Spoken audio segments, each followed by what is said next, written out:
भक्तिर्भवति नैष्टिकी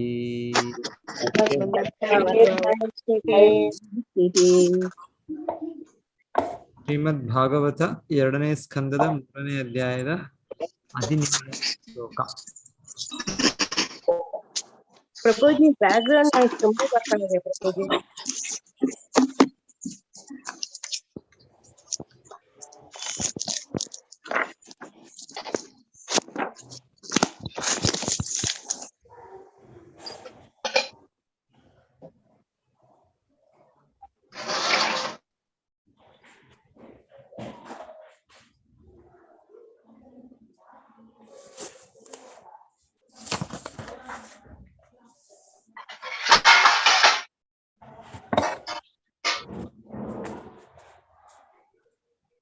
ಆಯುರ್ಹರತಿ ವೈಪುಂಸಾಂ ಆಯುರ್ಹರತಿ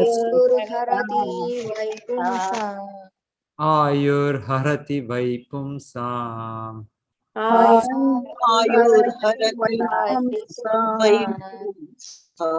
ಯನ್ನಸ್ತಂ ಚ ಯನ್ನಸೌ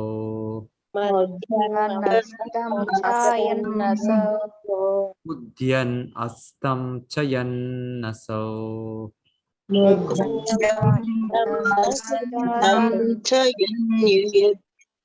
ತಸ್ಯರ್ತೆ ಯತ್ ಕ್ಷಣೋ ನೀತಾ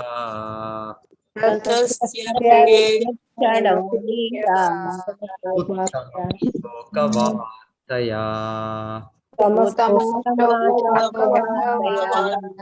ಉತ್ತಮ ಶ್ಲೋಕವಾರ್ತೆಯ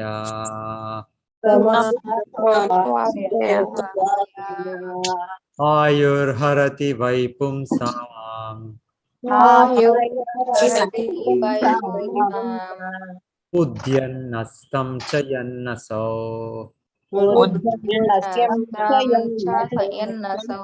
ತಸ್ಯರ್ತೆ ಯತ್ ಕ್ಷಣೋ ನೀತಾ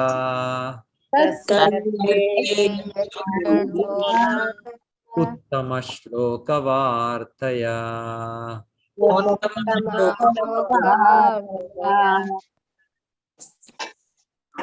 ಒಬ್ಬರಾಗಿ ಫಸ್ಟ್ ಯಾರು ಓದ್ತಾರೆ? ಚಂದ್ರಕಲಾ ಮಾತಾಜಿ ಓದಿ ಈ ಶ್ಲೋಕ. ಹರೇ ಕೃಷ್ಣ ಮಾತಾಜಿ. ಹರೇ ಕೃಷ್ಣ ಪ್ರಭುಜಿ. ಆರ್ಯುಹರ್ತಿ ವೈಪುಂಸಾಮಾಯನಸ್ತಂ ಚ ಯನಸೌ ತಸ್ಯತೆ ಯತ್ ಕರ್ಣೋ ನೀತ ಉತ್ತಮ ಶೋಕ ವಾರ್ತೆಯ. ಹರೇ ಕೃಷ್ಣ ಪ್ರಭುಜಿ. ಹರೇ ಕೃಷ್ಣ. ಮಂಜುಳಾ ಮಾತಾಜಿ, ಮಂಜುಳಾ ಸುರೇಶ್ ಮಾತಾಜಿ ಓದಿ. ಆಯುರ್ಹರತಿ ವೈಪುಂಸಾಂ ಉದ್ಯನ್ಯಸ್ತಂ ಚ ಯನ್ನಸೌ ತಸ್ಮತೆ ಯತ್ ಕೃಣೋನೀತ ಉತ್ತಮ ಶ್ಲೋಕವಾರ್ತೆಯ. ಹರೇ ಕೃಷ್ಣ ಪ್ರಭುಜಿ. ಹರೇ ಕೃಷ್ಣ ಮಾತಾಜಿ. ವಿಮಲಾ ಗೋಪಾಲ್ ಕೃಷ್ಣ ಮಾತಾಜಿ ನೀವು ಓದಿ. ಹರೇ ಕೃಷ್ಣ ಪ್ರಭುಜಿ. ಹರೇ ಕೃಷ್ಣ ಮಾತಾಜಿ. ಆಯುರ್ಹರತಿ ಸ್ಕ್ರೀನ್ ಅಡ್ಡಾಗಿದೆ ಬರ್ತೀವಿ. ಆಯುರ್ಹರತಿ ವೈಪುಂಸಾ ಮಧ್ಯಂ ಹಸ್ತ ಚ ಯೌವನ ತಸ್ಯತೆ ಯತ್ ಕರ್ಣೋ ಉತ್ತಮ ಶ್ಲೋಕವಾರ್ತೆಯ. ಹರೇ ಕೃಷ್ಣ ಪ್ರಭುಜಿ. ಹರೇ ಕೃಷ್ಣ ಮಾತಾಜಿ. ಗಾಯತ್ರಿ ಮಾತಾಜಿ ನೀವು ಓದಿ. ಪದಗಳ ಅರ್ಥನ ಪ್ರಭುಜಿ. ಆಯ್ತು ಮಾತಾಜಿ. ಪದಾರ್ಥ ಅನುವಾದ ಓದಿ. ಆಯುಷವನ್ನು ಹರತಿ ಕ್ಷೀಣಿಸುತ್ತಾನೆ, ಪೈ ಖಂಡಿತವಾಗಿಯೂ, ಪುನಃ ಜನರ, ಉದ್ಯನ್ ಉದ್ಭವಿಸುತ್ತಾ, ಹಸ್ತಂ ಮುಳುಗುತ್ತಾ, ಚ ಕೂಡ, ಎನ್ ಚಲಿಸುತ್ತಾ, ಅಸೌ ಸೂರ್ಯನು, ತಸೈ ಆ ಭಗವಂತನ ಮಹಿಮೆಗಳನ್ನು ವರ್ಣಿಸುವವನು, ಋತೆ ಉಳಿದು, ಎತ್ ಯಾರಿಂದ, ಕ್ಷಣ ಕಾಲವು, ನಿತಃ ಬಳಸಲ್ಪಟ್ಟಿತು, ಉತ್ತಮ ಶ್ಲೋಕೋ ಸಕಲೋತ್ತಮ ಪುರುಷನ ವಾರ್ತೆಯ ವಿಚಾರಗಳಲ್ಲಿ. ಅನುವಾದ. ಸೂರ್ಯನು ಉದಯಿಸುತ್ತಾ ಮತ್ತು ಅಸಮಿಸುತ್ತಾ ಮಂಗಳನಾದ ದೇವೋತ್ತಮ ಪುರುಷನ ವಿಷಯದ ಚರ್ಚೆಯಲ್ಲಿ ಕಾಲವನ್ನು ವಿನಿಯೋಗಿಸುವುದನ್ನು ಬಿಟ್ಟು ಉಳಿದ ಎಲ್ಲರ ಆಯುಷನ್ನು ಕುಗ್ಗಿಸುತ್ತಾನೆ. ಭಾವಾರ್ಥ ಓದ್ಬೇಕಾ ಪ್ರಭುಜಿ? ಇನ್ನೊಬ್ಬರು ಓದಲಿ ಮಾತಾಜಿ. ಇನ್ಯಾರಾದ್ರು? ಹರೇ ಕೃಷ್ಣ ಪ್ರಭುಜಿ. ಹರೇ ಕೃಷ್ಣ. ಲಕ್ಷ್ಮೀ ಮಾತಾಜಿ ನೀವು ಓದಿ. ತಡಿ.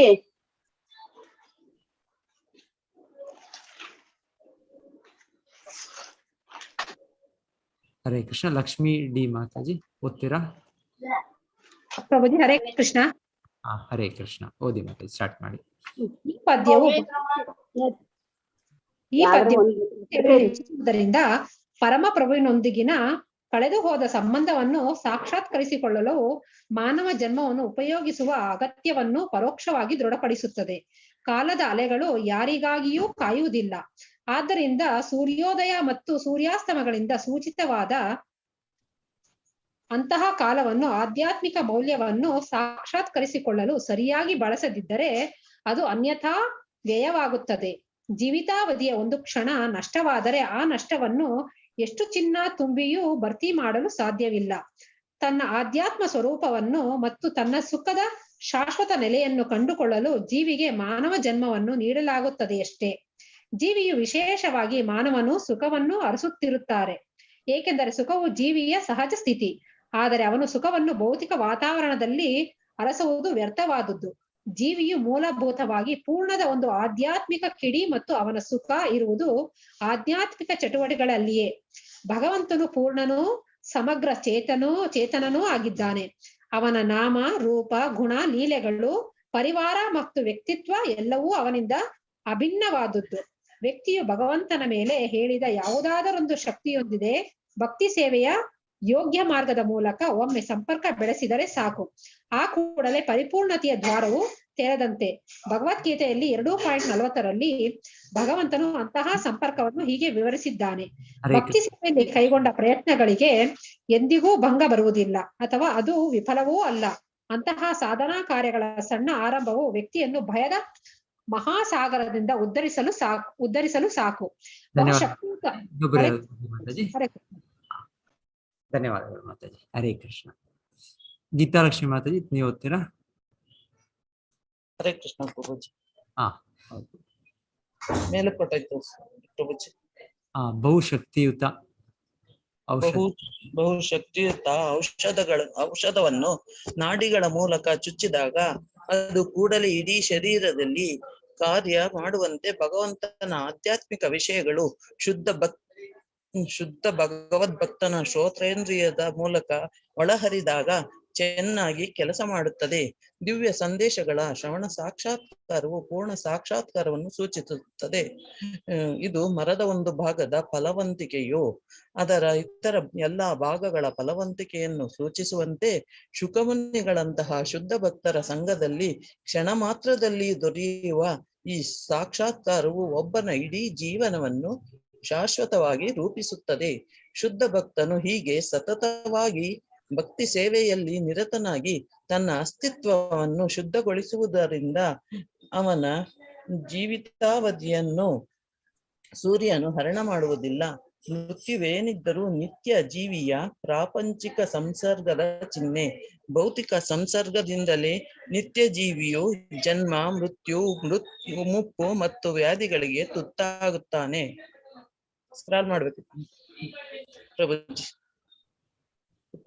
ಶ್ರೀಲ ವಿಶ್ವನಾಥ ಚಕ್ರವರ್ತಿ ಠಾಕೂರರು ಉಲ್ಲೇಖಿಸಿದಂತೆ ದಾನ ಮುಂತಾದ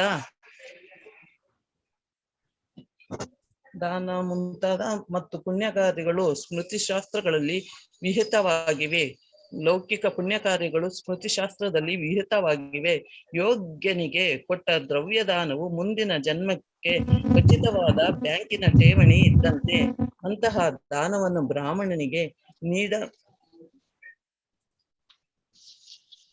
ನೀಡಬೇಕೆಂದು ವಿಧಿಸಲಾಗಿದೆ. ಆ ಬ್ರಾಹ್ಮಣನ ಅರ್ಹತೆ ಇಲ್ಲದವನಿಗೆ ದ್ರವ್ಯ ದಾನ ಮಾಡಿದರೆ ಅದೇ ಪ್ರಮಾಣದಲ್ಲಿ ಮುಂದಿನ ಜನ್ಮದಲ್ಲಿ ಅದನ್ನು ಹಿಂಪಡೆಯಲಾಗುತ್ತದೆ. ಅಲ್ಪ ವಿದ್ಯೆಯುಳ್ಳ ಬ್ರಾಹ್ಮಣನಿಗೆ ದಾನ ಮಾಡಿದರೂ ದ್ರವ್ಯವು ದ್ವಿಗುಣಿತವಾಗಿ ವಾಪಸ್ಸು ಬರುತ್ತದೆ. ವಿದ್ಯಾವಂತನು ಮತ್ತು ಸಕಲ ಅರ್ಹತೆಯುಳ್ಳವನೂ ಆದ ಬ್ರಾಹ್ಮಣನಿಗೆ ಧನವನ್ನು ಕೊಟ್ಟರೆ ಅದು 100 ಪಟ್ಟು 1000 ಪಟ್ಟು ಹೆಚ್ಚಾಗಿ ಹಿಂದಿರುಗಿ ಬರುತ್ತದೆ. ವೇದ ಪಾರಂಗತನಿಗೆ, ವೇದ ಮಾರ್ಗವನ್ನು ಯಥಾವತ್ತಾಗಿ ಅರಿತವನಿಗೆ ದಾನ ಮಾಡಿದಲ್ಲಿ ಅದು ಅಪರಿತಮವಾಗಿ ಮರಳಿ ಬರುತ್ತದೆ. ವೇದ ಜ್ಞಾನದ ಅಂತಿಮೋದ್ದೇಶವು ಭಗವದ್ಗೀತೆಯಲ್ಲಿ ಹೇಳಿರುವಂತೆ ವೇದೈಶ್ಚೈ ಸರ್ವೈವೇವ ವೇದ್ಯಃ ದೇವೋತ್ತಮ ತೊಳೆಯಂಗಿಲ್ಲ. ಪುರುಷ ಶ್ರೀಕೃಷ್ಣನ ಸಾಕ್ಷಾತ್ಕಾರ ಎಷ್ಟೇ ಪ್ರಮಾಣದಲ್ಲಾಗಲಿ ಕೊಟ್ಟ ದಾನವು ಮರಳುವುದೆಂಬ ಭರವಸೆ ಇದೆ. ಹಾಗೆಯೇ ಭಗವಂತನ ದಿವ್ಯ ಸಂದೇಶಗಳ ಶ್ರವಣ ಕೀರ್ತನಗಳಿಂದ ಶುದ್ಧ ಭಗವತ್ ಭಕ್ತನೊಬ್ಬನ ಸಹವಾಸದಲ್ಲಿ ಕಳೆದ ಕ್ಷಣವು ಮೂಲ ನೆಲೆಗೆ ಹಿಂದಿರುಗುವ ಮತ್ತು ದೇವೋತ್ತಮನೊಂದಿಗೆ ಸೇರುವ ಶಾಶ್ವತ ಜೀವನದ ಪರಿಪೂರ್ಣ ಆಶ್ವಾಸನೆಯಾಗಿದೆ. ಮದ್ದಾಮ. ಹರೇ ಕೃಷ್ಣ. ಹರೇ ಕೃಷ್ಣ ಪ್ರಭುಜಿ. ನೆಕ್ಸ್ಟ್ ಧನ್ಯವಾದಗಳು ಪ್ರಭುಜಿ. ಆಶಾ ಹೇಮಂತ್ ಮಾತಾಜಿ ನೀವು ಓದಿ. ಪ್ರಭುಜಿ ಬ್ಲರ್ ಆಯ್ತು ಪ್ರಭುಜಿ. ಓ, 2 ಲೈನ್ ಇದೆ. ಓಕೆ ಓಕೆ ಮಾತಾಜಿ, 2 ಲೈನ್ ಓದಿ.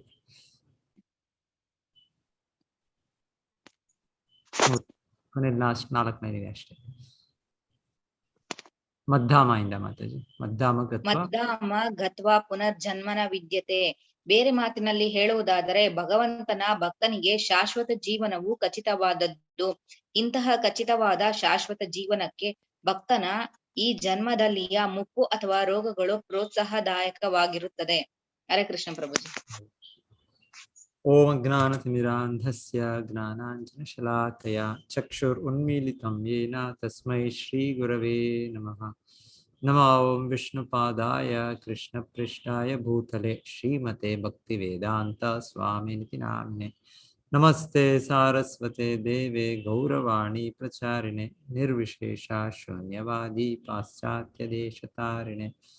ಜಯ ಶ್ರೀ ಕೃಷ್ಣ ಚೈತನ್ಯ ಪ್ರಭೋ ನಿತ್ಯಾನಂದ ಶ್ರೀ ಅದ್ವೈತ ಗದಾಧರ ಶ್ರೀವಾಸದಿ ಗೌರ ಭಕ್ತವೃಂದ.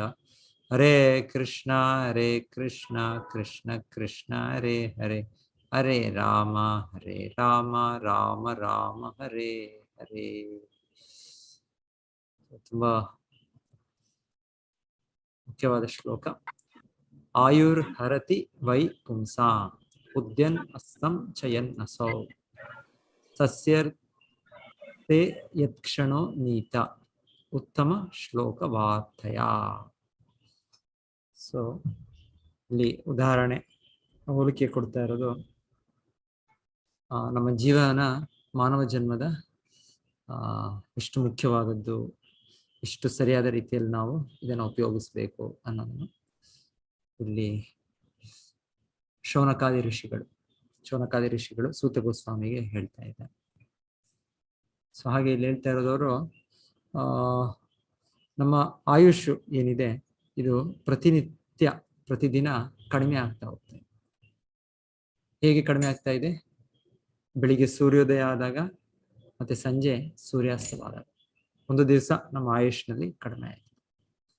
ಇವಾಗ ನಾನು ಒಂದು 100 ವರ್ಷ, ಗೊತ್ತಿಲ್ಲ 100 ವರ್ಷ ಇರ್ತೀನೋ ಇಲ್ವೋ, ಅದು ಹೇಳೋದು ನನ್ನ ಆಯುಷ್ಯು ಅಂತ ಹೇಳಿದ್ರೆ ಈಗ 45 ವರ್ಷ ಅಂತ ಹೇಳಿದ್ರೆ, ಸೊ 45 ವರ್ಷ ಆಗಲೇ ಮುಗಿದೋಯ್ತು, ಇನ್ನು 55 ವರ್ಷ ಅಕಸ್ಮಾತ್, ಅದರ ಗ್ಯಾರಂಟಿ ಇಲ್ಲ, ಅದು ಹೇಳಿದ್ದು. ಸೊ ಇದು ಒಂದೊಂದು ದಿವಸ ಸೂರ್ಯ ಉದಯ ಸೂರ್ಯ ಅಸ್ತ ಆದಷ್ಟು ಅಷ್ಟು ಕಡಿಮೆ ಆಗ್ತಾ ಇದೆ. ಸೊ ಇವಾಗ ಇದು ಇನ್ಫ್ಯಾಕ್ಟ್ ನೀವು ದಿನಗಳಲ್ಲಿ ನೋಡಿದ್ರೆ ಹೆಚ್ಚೇನಿಲ್ಲ. ಇದು ಒಂದು ವರ್ಷದಲ್ಲಿ 365 ದಿವಸ ಇದೆ. 10 ವರ್ಷಗಳು ಅಂದ್ರೆ 3650 ದಿವಸಗಳು. 100 ವರ್ಷ ಅಂದ್ರೂ ಅದೇನು ದೊಡ್ಡ ಸಮಯ ಅಲ್ಲ, 36,500 ದಿವಸಗಳು ಅಷ್ಟೇ. ಸೊ ದಿವಸಗಳು ಕಳೀತಾ ಇರ್ತವೆ, ವರ್ಷಗಳು ತಿಂಗಳು ಪ್ರತಿನಿತ್ಯ ಮುಂದೆ ಹೋಗ್ತಾ ಇರುತ್ತೆ. ಸೊ ಹಾಗೆ ತುಂಬಾ ಚಿಕ್ಕ ಸಮಯ. ಸೊ ಇಲ್ಲಿ ಹೇಳ್ತಾ ಇರೋದು ಪ್ರತಿನಿತ್ಯ ನಾವು ಸೂರ್ಯೋದಯದಾಗ ನಾವೇನೋ ಅನ್ಕೊಳ್ತೀವಿ ಹೊಸ ದಿನ ಹೊಸ ಇದು ಅಂತ. ಅದೇ ಇಲ್ಲಿ ಹೇಗೆ ಹೇಳ್ತಾ ಇದ್ದಾರೆ ಅಂದ್ರೆ ಇದು ನಮಗೆ ಹತ್ತಿರ ಮೃತ್ಯುವಿನ ಬಾಗಿಲಿಗೆ ತರ್ತಾ ಇದೆ. ಸೂರ್ಯೋದಯ ಆದಾಗೆ ಸೂರ್ಯಾಸ್ತವಾದಾಗೆ ನಾವು ಮೃತ್ಯು, ಮರಣ ಅದಕ್ಕೆ ಹತ್ತಿರ ತುಂಬಾ ಹತ್ತಿರ ಬರ್ತಾ ಇದೆ. ನಿಯರ್ ನಾವು ಹೋಗುವಾಗ ಇಲ್ಲಿಂದ ಇದು ದೂರ ಒಂದು ಪ್ರದೇಶಕ್ಕೆ ಹೋಗುವಾಗ ನಾವು ಹತ್ತಿರ ಸ್ಟಾಪ್ಸ್ ಬಂದಂಗೆ, ಹಾಗೆ ನಮ್ಗೆ ಆಕ್ಚುಲಿ ಒಂದೊಂದು ದಿವಸ ಸೂರ್ಯೋದಯ ಆಗ್ತದೆ ಸೂರ್ಯಾಸ್ತ ಆಗ್ತಾರೆ, ನಾವು ಮರಣ ಬಾಗಿ ಹತ್ತಿರ ಹೋಗ್ತಾ ಇದ್ದೀವಿ. ಸೊ ಇದು ಮತ್ತೆ ಇದು ವಾಪಸ್ ಬರಕ್ಕಾಗಲ್ಲ. ಇದು ಯಾವತ್ತು ಈ ದಿವಸ ಇವತ್ತು ಜೂನ್ 1, 2022. ಸೊ ಇದು ಮತ್ತೆ ಬರೋದಿಲ್ಲ. ಇವತ್ತಾಗ್ಲೇ ಈ ದಿವಸ ಆಯ್ತು, ಈಗ ರಾತ್ರಿ 7:30 ಆಯ್ತು, ಈಗ 8 ಗಂಟೆ ಆಯ್ತು, ಮತ್ತೆ ಇದು ದಿವಸ ನಾವು ಬರೋದಿಲ್ಲ. ವಾಪಸ್ ಬರೋದಿಲ್ಲ ಈ ದಿವಸ. ಸೊ ಇದಕ್ಕೆ ಹೇಳ್ತಾರೆ, ಎಷ್ಟೇ ನಾವು ಚಿನ್ನದ ನಾಣ್ಯಗಳು ಕೊಟ್ರು, ಆಯುಷ ಕ್ಷಣ ಏಕೋಪಿ ನ ಲಭ್ಯತೆ ಸ್ವರ್ಣಕೋಟಿ ಬಿಹಿ ಅಂತ ಹೇಳ್ತಾರೆ. ಸ್ವರ್ಣಕೋಟಿ, ಕೋಟಿ ಕೋಟಿ ಬಂಗಾರದ ನಾಣ್ಯಗಳು ಕೊಟ್ಟರು ಕೂಡ ನಮ್ಮ ಒಂದು ಆಯುಷ್ಯನ ಒಂದು ಕ್ಷಣ ಕೂಡ ನಾವು ವಾಪಸ್ ಬರೋದಿಲ್ಲ. ಒಂದು ಕ್ಷಣ ಕೂಡ ನಾವು, ಇವಾಗ ನಂದಾಯ್ತು, ಇವತ್ತು ನಂದು 50 ವರ್ಷ, 45 ವರ್ಷ, 60 ವರ್ಷ ಆಯ್ತು, ನನಗೆ ಒಂದು ಕ್ಷಣ ನನಗೆ ಸ್ವಲ್ಪ ಎಕ್ಸ್ಟ್ರಾ ಆಗ್ಬೋದಾ? ಇಲ್ವಂತ. ಇದು ಎಷ್ಟು ನಮ್ಮ ನಿಗದಿತ ಆಯುಷ್ಯ ಇದೆ ಅದಷ್ಟೇ ಅದು. ಆಮೇಲೆ ಇದು ಹೋಯ್ತು ಅಷ್ಟೇ. ಇಷ್ಟು ವರ್ಷಗಳನ್ನ ಆದದ್ದು ಆಯ್ತು ಅಷ್ಟೇ. ಸೊ ಅಂದ್ರೆ ಎಷ್ಟು ಬೆಲೆ ಬಾಳುವಂಥದ್ದು ಅಂತ ಹೇಳ್ತಾರೆ ಆ ಒಂದು ಇದು ಲೆಕ್ಕಾಚಾರದಲ್ಲಿ. ಯಾಕಂದ್ರೆ ನಾವು ಹಣ ಕೊಟ್ರೆ, ಬಂಗಾರ ಕೊಟ್ರೆ ಏನ್ ಬೇಕಾದ್ರೂ ನಾವು ಪರ್ಚೇಸ್ ಮಾಡ್ಬೋದು, ಖರೀದಿ ಮಾಡ್ಬೋದು. ಆದರೆ ಈ ಸಮಯ ಅನ್ನೋದನ್ನ, ಈ ಆಯುಷ್ ಅನ್ನೋದನ್ನ, ಇದನ್ನ ಖರೀದಿ ಮಾಡಕ್ ಆಗೋದಿಲ್ಲ. ಅಂದ್ರೆ ಇದು ಎಷ್ಟು ಮುಖ್ಯವಾದದ್ದು ಅಂತ ನಾವು ಅನ್ಕೊಳ್ಬೋದು. ಸೊ ಒಂದೊಂಥರ ಇಂಗ್ಲಿಷ್ ನಲ್ಲಿ ಹೇಳ್ತಾರೆ, ಇದು ಮುನ್ನುಡಿ, ಟೈಮ್ ಇಸ್ ಮನಿ ಅಂತ ಹೇಳ್ತಾರೆ ಸ್ವಲ್ಪ ಜನ. ಆ ರೀತಿಯಲ್ಲಿ ಅವರು ಸಮಯವನ್ನು ಪ್ರತಿ ಕ್ಷಣ ಹಣದ ಸಂಪಾದನೆಯಲ್ಲಿ ತೊಡಗ್ತಾರೆ. ಇಲ್ಲ, ನಾವು ಈ ಮನುಷ್ಯ ಜನ್ಮದ ನಿಜವಾದ ಲಾಭ ಅಂದ್ರೆ ನಮಗೂ ಭಗವಂತನಿಗಿರುವ ನಿತ್ಯ ಸಂಬಂಧವನ್ನು ಪಡೆಯೋ ಒಂದು ಹಾದಿಯಲ್ಲಿ, ಪಡೆಯೋ ಒಂದು ಪ್ರಯತ್ನದಲ್ಲಿ ಇದನ್ನ ಉಪಯೋಗಿಸ್ಬೇಕು. ಅದು ಆಯ್ತು ಹೋಯ್ತು ಅಂದ್ರೆ ಸಮಯ ಮತ್ತೆ ಬರೋದಿಲ್ಲ ಸಮಯ ಅಂತ. ಸೊ ಒಂದು ಹೇಳ್ತಾರೆ, ತುಂಬಾ ಆಧ್ಯಾತ್ಮಿಕ ಸ್ಥಿತಿಯಲ್ಲಿ ಮುಂದುವರೆದ ಭಕ್ತರು ಅವರು ಈ ಸಮಯದ ವ್ಯಯ ಮಾಡೋದಿಲ್ಲ. ಏನ್ ಹೇಳ್ತಾರೆ ಅವ್ರ ಬಗ್ಗೆ? ಪ್ರೀತಿಸ್ತದ್ ವಸತಿ ಸ್ಥಳಿ ನಾಮಗಾನ ಸದಾ ರುಚಿ. ಆಮೇಲೆ ಈ ಸಮಯ ವ್ಯರ್ಥ ಮಾಡೋದು, ಅವ್ಯರ್ಥ ಕಾಲತ್ವ, ವ್ಯರ್ಥವಾಗಿ ಕಾಲವನ್ನು ಅವರು ವ್ಯಯ ಮಾಡೋದಿಲ್ಲ ಅಂತ ಹೇಳ್ತಾರೆ. ಪ್ರತಿ ಕ್ಷಣನೂ ಅದು ತುಂಬಾ ಭಕ್ತಿಯಲ್ಲಿ ಮುಂದುವರೆದ ಭಕ್ತರ ಲಕ್ಷಣ ಅಂತ ಹೇಳ್ತಾರೆ. ಅವ್ರು ಕಾಲ ವ್ಯಯ ಮಾಡೋದಿಲ್ಲ. ಅದು ಇದಕ್ಕೆ ಅವರು ಅದರ ಏನೋ ಕೃಷ್ಣ ಸಂಬಂಧದಲ್ಲಿ ಇದೆಯಾ, ಅದರಿಂದ ನನಗೇನಾದ್ರು ಉಪಯೋಗ ಆಗ್ತಾ ಇದೆಯಾ, ಇಲ್ಲ ಅಂದ್ರೆ ಆ ವಸ್ತು ಆ ಚಟುವಟಿಕೆ ಅದನ್ನ ಮಾಡೋದಿಲ್ಲ ಅಂತ ಹೇಳ್ತಾರೆ. ಅವ್ಯರ್ಥ ಕಾಲತ್ವ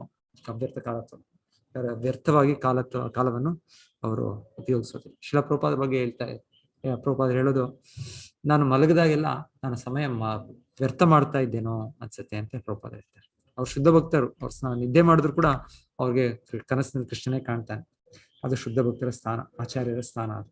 ಆದ್ರೂ ಕೂಡ ಅವ್ರು ಹೇಳೋದು, ನಮಗೆ ಒಂದು ಉದಾಹರಣೆ ಹೇಳೋದು, ಇದು ನಾನು ಅವ್ರು ನಿದ್ದೆ ಮಾಡ್ತಾ ಇದ್ದು ತುಂಬಾ ಕಡಿಮೆ, ದಿವಸಕ್ಕೆ 3 ಗಂಟೆ 2.5 ಗಂಟೆ ಅಷ್ಟೇ ಮಾಡ್ತಾ ಇದ್ರು ಶಿಲಾ ಪ್ರಭುಪಾದ.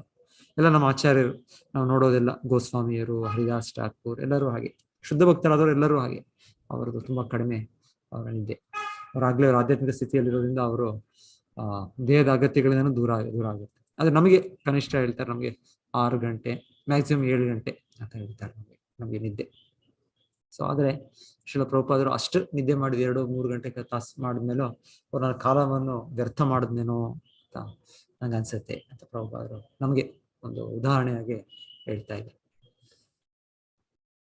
ಸೊ ಇಲ್ಲಿ ಹೇಳ್ತಾರೆ, ಕಾಲದ ಅಲೆಗಳು ಯಾರಿಗಾಗಿಯೂ ಕಾಯುವುದಿಲ್ಲ. ಕಾಲದ ಅಲೆಗಳು, ಸಮುದ್ರ ಅಲೆಗಳು ಅದು ಕಾಯೋದಿಲ್ಲ, ಅದು ಬರ್ತಾನೆ ಇರ್ತದೆ. ಆ ತರ ಇರ್ತಾನೆ ಕಾಲದ ಅಲೆಗಳು, ಅದು ಕೂಡ ಯಾರಿಗೂ ಕಾಯೋದಿಲ್ಲ. Time and tide waits for none, ಯಾರು ಕೂಡ ಕಾಣೋದಿಲ್ಲ, ಕೇಳೋದಿಲ್ಲ. ಆದರೆ ಭಗವಂತನು ಹೇಳಿದಾಗೆ ಈ ಭಕ್ತಿ ಕಾರ್ಯಗಳಲ್ಲಿ ನಾವು ಉಪಯೋಗಿಸಿದ ಕಾರ್ಯವು ಇದು ನಮಗೆ ಶಾಶ್ವತವಾಗಿ ನಮ್ಮಲ್ಲಿದೆ. ಸ್ವಲ್ಪಮಪಿ ನೇಹ ವಿಕ್ರಮ ನಾಶೋ ಅಸ್ತಿ ಪ್ರತ್ಯವಾಯುವನ ವಿದ್ಯತೆ ಸ್ವಲ್ಪಮಪಿ ಅಸ್ಯ ಧರ್ಮಸ್ಯ ತ್ರಾಯತೆ ಮಹತೋ ಭಯ. ಸೊ ಹೀಗೆ ಹೇಗಾದ್ರೂ ಈ ಸಮಯವನ್ನು ನಾವು ಶ್ರವಣ, ಕೀರ್ತನ, 9 ವಿಧದ ಭಕ್ತಿ ಯಾವುದೋ ಒಂದು ರೀತಿಯಲ್ಲಿ ನಾವು ಉಪಯೋಗಿಸ್ಬೇಕು. ಒಂದು ಸ್ವಲ್ಪ ಸಮಯ ಜಪ ಮಾಡೋಕ್ಕಾಗತ್ತೆ, 16 ಸುತ್ತು ಜಪ ಮಾಡಬೇಕು, ಇನ್ನೂ ಜಾಸ್ತಿ ಆಗುತ್ತೆ ಮಾಡ್ಬೇಕು, ಸಮಯ ಇದೆ. ಸೊ ಅದು ನಮಗೆ ಬೋರ್ ಆಯ್ತು, ಇಲ್ಲ ಅಂದ್ರೆ ನಾವು ಭಗವದ್ಗೀತಾನೋ ಭಾಗವತನೋ ಓದ್ಬೇಕು ನಾವು. ಸೊ ಅದು ಕೂಡ ಸ್ವಲ್ಪ ಬೋರ್ ಆಯ್ತು, ಇನ್ನೇನಾದ್ರೂ ಭಗವಂತನ ಸೇವೆ ತೊಡಗ್ಬೋದು. ಸೊ ಹೀಗೆ ಏನಾದ್ರೂ ಒಂದು ಸತತವಾಗಿ ನಾವು ನಮ್ಮ ಸಮಯವನ್ನು ಒಂದಲ್ಲ ಇನ್ನೊಂದಲ್ಲ ಭಕ್ತಿ ಸೇವೆ ಕಾರ್ಯಗಳಲ್ಲಿ ತೊಡಗಬೇಕು ನಾವು. ಹೀಗೆ ನಮ್ಮ ಕಾಲವನ್ನು ನಾವು ನಡೆಸಬೇಕು. ಕಾಲ ಸಮಯ ಏನಿದೆ ನಮ್ಮನ್ನು ಇದನ್ನ ವ್ಯರ್ಥ ಮಾಡಬಾರ್ದು ಅಂತ ಇಲ್ಲಿ ನಮ್ಗೆ ಹೇಳ್ತಾ ಇದ್ದಾರೆ. ಸೊ ಇನ್ನೊಂದು ಇಲ್ಲಿ ಕೆಲವು ಉದಾಹರಣೆಗಳು ಕೊಡ್ತಾ ಇದ್ದಾರೆ. ಹೇಗೆ ಬಹುಶಕ್ತಿಯುತ ಔಷಧವನ್ನು ನಾಡಿಗಳ ಮೂಲಕ ಚುಚ್ಚಿದಾಗ ಅದು ಕೂಡಲೇ ಇಡೀ ಶರೀರದಲ್ಲಿ ಕಾರ್ಯ ಮಾಡುವಂತೆ ಭಗವಂತನ ಆಧ್ಯಾತ್ಮಿಕ ವಿಷಯಗಳು ಶುದ್ಧ ಭಗವದ್ಭಕ್ತನ ಶ್ರೋತ್ರೇಂದ್ರಿಯದ ಮೂಲಕ ಒಳಹರಿದಾಗ ಚೆನ್ನಾಗಿ ಕೆಲಸ ಮಾಡುತ್ತವೆ.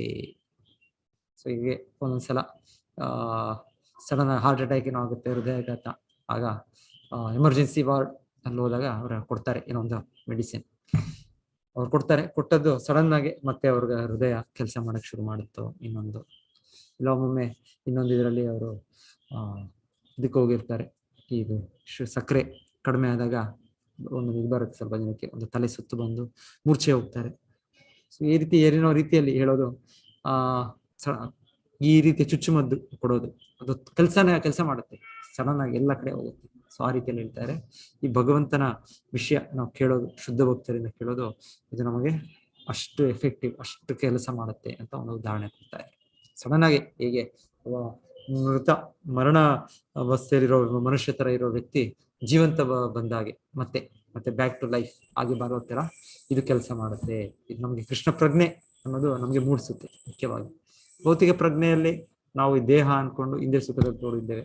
ಆದ್ರೆ ಶುದ್ಧ ಭಕ್ತರ ಸಹವಾಸ ನಮ್ಗೆ ಇದು ನನ್ನ ಕಾರ್ಯವಲ್ಲ, ಇದು ನನ್ನ ಕರ್ತವ್ಯಗಳಲ್ಲ, ನನ್ನ ಕರ್ತವ್ಯ ಕೃಷ್ಣನ ಸಂಬಂಧದಲ್ಲಿರುವಂಥದ್ದು ಅಂತ ನಮ್ಗೆ ಜಾಗೃತವಾಗ್ತೀವಿ. ಸೊ ಹಾಗೆ ಹೇಳ್ತಾ ಇರೋದು, ಇದು ಹಾಗೆ ಕೆಲಸ ಮಾಡುತ್ತೆ ಅಂತ ಹೇಳ್ತಾರೆ. ಬಹುಶಕ್ತಿಯುತ ಔಷಧವನ್ನು ನಾಡಿಗಳ ಮೂಲಕ ಚುಚ್ಚಿದಾಗ ಅದು ಕೂಡಲೇ ಇಡೀ ಶರೀರದಲ್ಲಿ ಕಾರ್ಯ ಮಾಡುತ್ತೆ.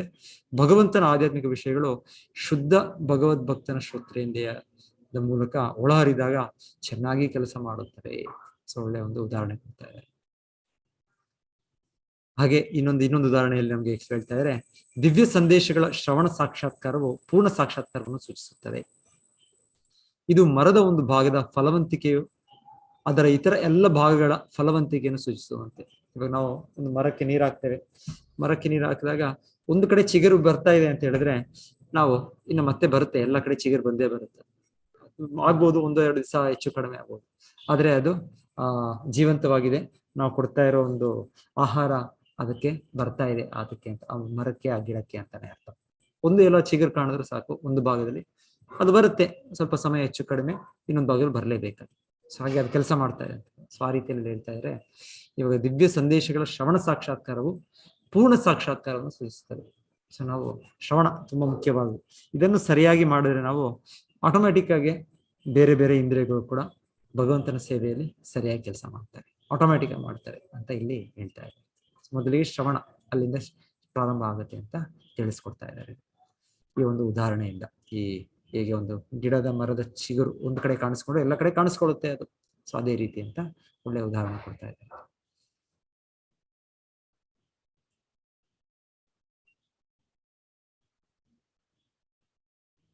ಮತ್ತೆ ಇನ್ನು ಆಚಾರ್ಯ ವಿಶ್ವನಾಥ್ ಚಕ್ರವರ್ತಿ ಠಾಕೂರ್ ಅವರು ಹೇಳ್ತಾ ಇರೋದು, ಶುಕಮುನಿಗಳಂತಹ ಶುದ್ಧ ಭಕ್ತರ ಸಂಘದಲ್ಲಿ ಕ್ಷಣ ಮಾತ್ರದಲ್ಲಿ ದೊರೆಯುವ ಈ ಸಾಕ್ಷಾತ್ಕಾರವು ಒಬ್ಬನ ಇಡೀ ಜೀವನವನ್ನು ಶಾಶ್ವತವಾಗಿ ರೂಪಿಸುತ್ತದೆ. ಶುದ್ಧ ಭಕ್ತನು ಹೀಗೆ ಸತತವಾಗಿ ಭಕ್ತಿ ಸೇವೆಯಲ್ಲಿ ನಿರತನಾಗಿ ತನ್ನ ಅಸ್ತಿತ್ವವನ್ನು ಶುದ್ಧಗೊಳಿಸುವುದರಿಂದ ಅವನ ಜೀವಿತಾವಧಿಯನ್ನು ಸೂರ್ಯನು ಹರಣ ಮಾಡುವುದಿಲ್ಲ. ಸೊ ಶುದ್ಧ ಭಕ್ತರ ಸಂಘ ಮಹತ್ ಸೇವಾ, ಸೊ ಇದರ ಒಂದು ಮಹಾ ಮಹಿಮೆ ಹೇಳ್ತಾ ಇರೋದಿಲ್ಲಿ. ಒಂದು ತಕ್ಷಣವೇ ಒಂದು ಔಷಧಿಯನ್ನು ನಮ್ಮ ನಾಡಿಯ ಮೂಲಕ ಕೊಡೋ ಒಂದು ರೀತಿ ಕೆಲಸ ಮಾಡೋದು, ಇಲ್ಲ ಅಂದ್ರೆ ಒಂದು ಚಿಗುರು ಬರೋ ರೀತಿಯಲ್ಲಿ ಇಲ್ಲಿ ಉದಾಹರಣೆಯಲ್ಲಿ ನಮ್ಗೆ ತಿಳಿಸ್ಕೊಡ್ತಾ ಇರೋದು. ಇದು ತುಂಬಾ ಬಲಯುತವಾದದ್ದು ಅಂತ ಹೇಳ್ತಾ ಇದ್ದಾರೆ. ವಿಶ್ವನಾಥ್ ಚಕ್ರವರ್ತಿ ಠಾಕೂರರು ಇನ್ನ ಒಂದು ರೀತಿಯಲ್ಲಿ ಹೇಳ್ತಾ ಇರೋದು, ಈ ದಾನ ಧರ್ಮ ಅಂತ ನಾವೇನ್ ಮಾಡ್ತೇವೆ, ಇದರಲ್ಲಿ ಸಾಧಾರಣವಾಗಿ ಯಾರಾದರೂ ವ್ಯಕ್ತಿಗೆ ನೀವು ಕೊಟ್ಟರೆ ನಿಮ್ಗೆ ವಾಪಸ್ ಬರುತ್ತೆ, ಅದು ಬರ್ಲೇಬೇಕು. ನಾವು ಅನಿಸ್ಬೋದು, ಅಯ್ಯೋ ಇದು ಆ ವ್ಯಕ್ತಿ ನನ್ನಿಂದ ತೆಗೆದುಕೊಂಡ್ರಲ್ಲ, ಅದರ ನನ್ನದು ಅವ್ರು ನಾನು ಕೊಟ್ಟನಲ್ಲ, ದಾನ ಮಾಡಿದೆ, ಅದೇನು ಕೊಡಬಾರ್ದಾಗಿತ್ತು, ಈ ತರ ಅನ್ನಿಸ್ಬೋದು ನಮ್ಗೆ ಯಾವಾಗಾದ್ರು ದಾನ ಮಾಡಿದ್ಮೇಲೆ. ಅದೇ ಇಲ್ಲಿ ಹೇಳ್ತಾ ಇರೋದು, ಇಲ್ಲ, ಅದು ವಾಪಸ್ ಬಂದೇ ಬರುತ್ತೆ, ಅದು ನಿಮ್ಮ ಸ್ವತ್ತು ನಿಮಗೆ ಬರ್ಲೇಬೇಕು, ಈ ಜನ್ಮದಲ್ಲೋ ಇನ್ನೊಂದು ಜನ್ಮದಲ್ಲೋ ಬರ್ಲೇಬೇಕು, ಬಂದೇ ಬರುತ್ತೆ, ಇನ್ನೊಂದು ರೀತಿಯಲ್ಲಿ ಬಂದೇ ಬರುತ್ತೆ. ಸೊ ಹಾಗೆ ಹೇಳ್ತಾ ಇರೋದು, ಇದು ಬರುತ್ತೆ ವಾಪಸ್. ಯೋಗ್ಯನಿಗೆ ಕೊಟ್ಟ ದ್ರವ್ಯ ದಾನವು ಮುಂದಿನ ಜನ್ಮಕ್ಕೆ ಖಚಿತವಾದ ಬ್ಯಾಂಕಿನ ಠೇವಣಿ ಇದ್ದಂತೆ. ಅಂತಹ ದಾನವನ್ನು ಬ್ರಾಹ್ಮಣನಿಗೆ ನೀಡಬೇಕೆಂದು ವಿಧಿಸಲಾಗಿದೆ. ಅಬ್ರಾಹ್ಮಣನಿಗೆ, ಬ್ರಾಹ್ಮಣದ ಅರ್ಹತೆ ಇಲ್ಲದವನಿಗೆ ದ್ರವ್ಯ ದಾನ ಮಾಡಿದರೆ ಅದೇ ಪ್ರಮಾಣದಲ್ಲಿ ಮುಂದಿನ ಜನ್ಮದಲ್ಲಿ ಅದನ್ನು ಹಿಂಪಡೆಯಲಾಗುತ್ತದೆ. ಸೊ ನೀವು 10 ರೂಪಾಯಿ ಕೊಟ್ಟರೆ ನೀವು 10 ರೂಪಾಯಿ ವಾಪಸ್ ಬಂದೇ ಬರುತ್ತೆ. ಅದು ನಿಮ್ಮಿಂದ ಅದು ಹೋದದ್ದು ಅಂತಲ್ಲ, ಅದು ನಿಮ್ಮದು, ಅದು ನಿಮಗೆ ಬರಲೇಬೇಕು. ಸೊ ಅದೇ ರೀತಿಯಲ್ಲಿ ಹೇಳ್ತಾರೆ, ಅಲ್ಪ ವಿದ್ಯೆಯುಳ್ಳ ಬ್ರಾಹ್ಮಣನಿಗೆ ದಾನ ಮಾಡಿದರೂ ದ್ರವ್ಯವು ಡಬಲ್, ಈಗ 10 ರೂಪಾಯಿ ಕೊಟ್ಟರೆ 20 ರೂಪಾಯಿ ಆಗಿ ಬರುತ್ತೆ. ಆದ್ರೆ ಯಾರಾದ್ರೂ ಒಬ್ಬ ಬ್ರಾಹ್ಮಣತ್ವ ಅದು ಭಗವದ್ಗೀತೆ 9 ಗುಣಗಳು ಕೃಷ್ಣ ಹೇಳೋದು. ಸೊ ಆ ರೀತಿಯಲ್ಲಿ ಸಂಪೂರ್ಣವಾಗಿ ಆ ಒಂದು ಹರತೆಗಳು ಪಡೆದ ವ್ಯಕ್ತಿಗೆ ಕೊಟ್ರೆ ಅದು 100 ಪಟ್ಟು 1000 ಪಟ್ಟು ಅಂತ ಹೇಳ್ತಾ ಇದ್ದಾರೆ. 100,000 ಪಟ್ಟು ಆ ರೀತಿಯಲ್ಲಿ ಅಷ್ಟು ಹಿಂದೆ ವಾಪಸ್ ಬರುತ್ತೆ ಅಂತ ಹೇಳ್ತಾರೆ. ಇನ್ನು ವೇದ ಪಾರಂಗತನಂದ್ರೆ ವೇದ ಮಾರ್ಗವನ್ನು ಯಥಾವತ್ತಾಗಿ ಅರಿತವನಿಗೆ ದಾನ ಮಾಡಿದಲ್ಲಿ ಅದು ಅಪರಿಮಿತವಾಗಿ ಮರಳಿ ಬರುತ್ತದೆ. ಅದು ಇನ್ನೂ ಅದು ಲಕ್ಷ ಇದಾಗಿ ಬರುತ್ತೆ ಅಂತ ಹೇಳ್ತಾರೆ. ಈಗ ಒಂದೊಂದು ಕೇಳ್ತೀವಿ ನಾವೊಬ್ಬರು ಅಷ್ಟು ದೊಡ್ಡ ಶ್ರೀಮಂತರು, ಮಿಲಿಯನಿಯರ್, ಬಿಲಿಯನಿಯರ್. ಸೊ ಹಿಂದೆ ಜನ್ಮದಲ್ಲಿ ಅವ್ರು ಯಾರಿಗೋ ಇದು ಮಾಡಿರ್ತಾರೆ ಅವರು, ಹಾಗಾಗಿ ಅವ್ರು ಮಾಡಿದ್ರೆಲ್ಲ ಅವ್ರಿಗೆ ಅಷ್ಟು ದೊಡ್ಡ ವ್ಯಾಪಾರಸ್ಥರಾಗ್ತಾರೆ. ಸೊ ಅದು ಎಲ್ಲರಿಗೂ ಆಗೋದಿಲ್ಲ. ಎಲ್ಲರೂ ಪ್ರಯತ್ನ ಪಡ್ತಾ ಇದ್ದೀವಿ. ಎಲ್ಲರೂ ಕೂಡ ನಾನು ಒಬ್ಬ ಲಕ್ಷಾಧಿಪತಿ, ನಾನು 1 ಕೋಟಿ ಅಧಿಪತಿ ಅಂತ ಎಲ್ಲರೂ ಶ್ರಮ ಪಡ್ತಾ ಇದ್ದಾರೆ. ಅರೆ ಎಲ್ಲರೂ ಯಾಕೆ ಆಗೋದಿಲ್ಲ? ಎಲ್ಲೋ ಕೆಲವರೇ ಆಗ್ತಾ ಇದ್ದಾರೆ. ಎಲ್ಲೋ ಒಬ್ಬರು ಬಿಲ್ ಗೇಟ್ಸ್ ಆಗ್ತಾರೆ, ಇನ್ನೊಬ್ಬರು ಯಾರೋ ಇದಾಗ್ತಾರೆ, ಅಂಬಾನಿ. ಸೊ ಈ ರೀತಿ ಒಂದೊಂದು ದೊಡ್ಡ ಇದು ಅವ್ರು ಹೇಗೆ ಹಿಂದೆ ಜನ್ಮದಲ್ಲಿ ಅವ್ರೇನೋ ಈ ತರ ಒಂದು ಮಾಡಿರ್ತಾರೆ. ಸೊ ಅದು ಅವ್ರಿಗೆ ಈ ಜನ್ಮದಲ್ಲಿ ಬರ್ತಾ ಇದೆ. ಶಾಶ್ವತವಲ್ಲ, ಭೌತಿಕವಾದದ್ದು ಯಾವುದು ಶಾಶ್ವತವಲ್ಲ, ಆದರೆ ಅದು ಬರಲೇಬೇಕಂತ ಅದು ಇಲ್ಲಿ ಸೂಚನೆ ಮಾಡ್ತಾರೆ. ಸೊ ಅದನ್ನ ಹೋಲಿಕೆ ಮಾಡಿ ಇಲ್ಲಿ ಹೇಳ್ತಾ ಇರೋದು ಕೊನೆಗೆ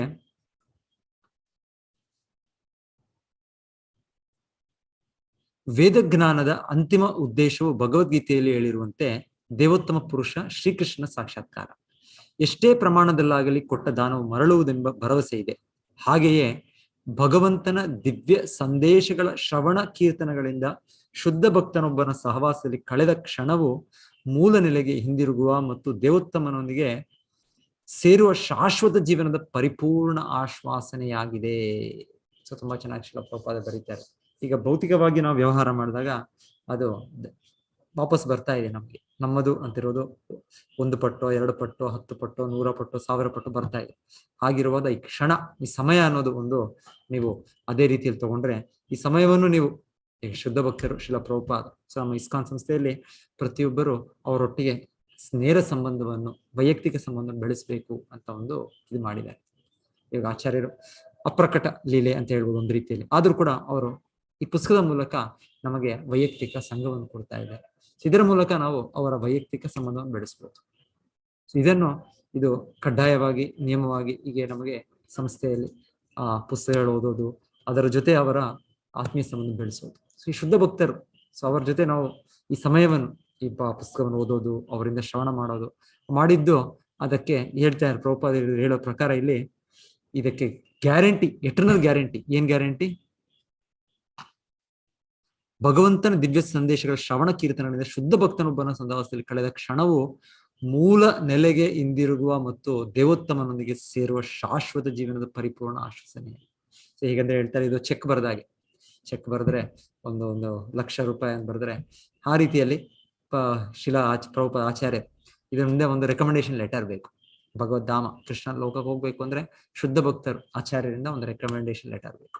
ಅವ್ರು ರೆಕಮೆಂಡ್ ಮಾಡಲಿಲ್ಲ ಅಂದ್ರೆ ನಾವು ಹೋಗ್ಲಿಕ್ಕೆ ಆಗೋದಿಲ್ಲ. ನಾವು ಅದನ್ನ ಕೃಷ್ಣ ನೋಡ್ತಾರೆ, ಅಲ್ಲಿ ಕೃಷ್ಣ ನೋಡ್ತಾರೆ, ಸಹಿ ನೋಡ್ತಾರೆ ಅಲ್ಲಿ. ಶ್ರೀಲ ಪ್ರಭುಪಾದ್ ಅಲ್ಲಿ ಅವ್ರ AC ಭಕ್ತಿ.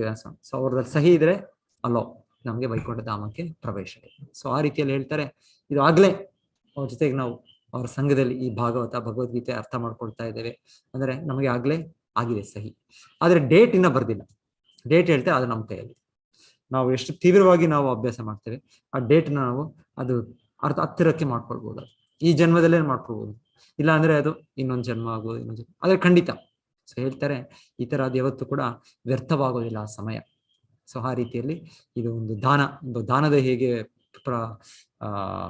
ಎಫೆಕ್ಟ್ ಇದೆ, ದಾನದ ಒಂದು ಫಲ ಹೇಗಿದೆ, ಆ ರೀತಿಯಲ್ಲಿ ಶುದ್ಧ ಭಕ್ತರ ಸಂಘದಲ್ಲಿ ನಾವು ಕಳೆದ ಒಂದು ಸಮಯ ಕಾಲ, ಇದಕ್ಕೆ ಅಷ್ಟು ಮಹತ್ವ ಇದೆ. ಇದು ಡೆಫಿನೆಟ್ ಅಂತ ಭಗವದ್ಧಾಮಕ್ಕೆ ಹೋಗಕ್ಕೆ ಇದು ಖಂಡಿತ ಅಂತ ಶ್ರೀಲ ಪ್ರಭುಪಾದ ತುಂಬಾ ಚೆನ್ನಾಗಿ ಇಲ್ಲಿ ಭಾವಾರ್ಥ ಮುಗಿಸ್ತಿದ್ದಾರೆ.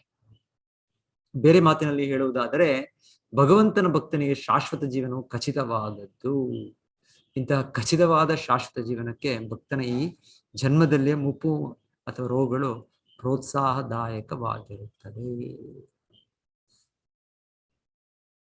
ಇದೊಂದು ಲೆಕ್ಚರ್ ಕೂಡ ಇದೆ ಶ್ರೀಲ ಪ್ರಭುಪಾದರು, ತುಂಬಾ ಸೊಗಸಾಗಿ ಶ್ರೀಲ ಪ್ರಭುಪಾದರು ಇದರ ಮಹತ್ವ, ಈ ಸಮಯದ ಮಹತ್ವ, ಸಮಯವನ್ನು ನಾವು ಅನಾವಶ್ಯಕವಾಗಿ ಉಪಯೋಗಿಸಬಾರ್ದು. ಸೊ 6 ಬಗೆಯ ಇದು ನಮ್ಮ ಭಕ್ತಿಯನ್ನು ನಾಶ ಮಾಡುತ್ತೆ ಅಂದ್ರೆ ಸ್ವಲ್ಪ ಸಮಯಕ್ಕೆ ಅದು ಭಕ್ತಿಯ ಕಾರ್ಯಗಳಿಂದ ದೂರ ಮಾಡುತ್ತೆ. ಅತ್ಯಾಹಾರ ಪ್ರಯಾಸಶ್ಚ ಪ್ರಜಲ್ಪ ನಿಯಮಾಗ್ರಹ ಜನಸಂಘರ್ಷ ಲೌಲ್ಯಂ ಚ ಷಡ್ಬೀರ್ ಭಕ್ತಿರ್ ಪ್ರಣಶ್ಯತಿ. ಸೊ ಅಂದ್ರೆ ಅದರಲ್ಲೊಂದು ಇಲ್ಲಿ ಹೇಳೋ ರೀತಿಯಲ್ಲಿ ಪ್ರಜಲ್ಪ. ಪ್ರಜಲ್ಪ ಅಂದ್ರೆ ಅನಾವಶ್ಯಕವಾಗಿ ಕಾಲ ವ್ಯಯ ಮಾಡೋದು, ಆ ವಿಷಯ ಈ ವಿಷಯ ಅದನ್ನ ಓದೋದು ಇಲ್ಲ ಮಾತಾಡೋದು, ಆತ ಪ್ರಜಲ್ಪ. ಆ ಮಾತುಗಳು ರಾಜಕೀಯದ್ದು, ಇನ್ನೊಂದು ಸಾಮಾಜಿಕದ್ದು, ಇನ್ನೊಂದು ಚಲನಚಿತ್ರಗಳದ್ದು, ಇನ್ನೊಂದು ಕ್ರೀಡೆಗಳದ್ದು, ಇದೆಲ್ಲ ಪ್ರಜಲ್ಪ. ಪ್ರಜಲ್ಪ ಅಂದ್ರೆ ನಮ್ಮ ಕಾಲವನ್ನು ಹರಣ ಮಾಡ್ತಾ ಇದೆ. ಸೊ ಇದರಲ್ಲಿ ಮಾಡಬಾರ್ದು. ಪ್ರತಿ ಕ್ಷಣವೂ ನಾವು ಅದು ಕೃಷ್ಣ ಸಂಬಂಧದಲ್ಲೇ ನಾವು ಉಪಯೋಗಿಸ್ಬೇಕು. ಸೊ ಹೇಳೋದು ಯಾವಾಗಲೂ ಮೃತ್ಯು ಬರ್ತಾ ಇದೆ, ನಮ್ಮ ಬಾಗಿಲಲ್ಲೇ ಇದೆ, ಮೃತ್ಯು ಪುರುಷ ಅಲ್ಲೇ ಇದ್ದಾನೆ, ನನ್ನ ಕರ್ಕೊಂಡು ಹೋಗ್ಬೋದು ಅವನು. ಸೊ ಆ ರೀತಿಯಲ್ಲಿ ನಾವು ಸಮಯವನ್ನು ತಿಳ್ಕೊಂಡು, ಈ ಸ್ವಲ್ಪ ಸಮಯವಿದೆ ನನಗೆ, ಸ್ವಲ್ಪ ಗಳಿಗೆಗಳೇ ಇದೆ, ಸ್ವಲ್ಪ ದಿನಗಳೇ ಇದೆ.